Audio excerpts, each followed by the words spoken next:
My name is Ryan Sheidow. I'm an automation and AI technician for Mainstay Technologies. We're an MSP based out of New Hampshire. So today I'm going to be showing you the workflow we built out for provisioning new devices. This allows our desktop technicians to go through and expedite the process that they have for deploying a new machine for users.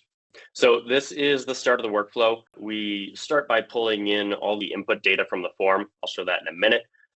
But we start off by right away throwing a note into the ticket in ConnectWise because we want to make sure that all that data is tracked. We push through and we run a few scripts right off the bat to enable locker. Push PSM and push PSD are the tools that we use for the scripts in Ninja. And so that gives us kind of the framework behind the scenes.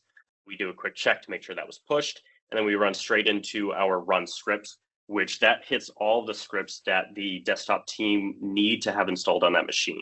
So whether it's Chrome, DisplayLink, Edge, Microsoft, whatever needs to be installed, that kicks it off and goes through them all while they're able to move on to the next device. Once that's done, we wait a couple of minutes and then it moves the machine to the proper organization by the target computer that the technician put in with the form, pulls the config data, attaches it to the ticket, and gives them one final additional note to show the work that was done or the work that still needs to be done.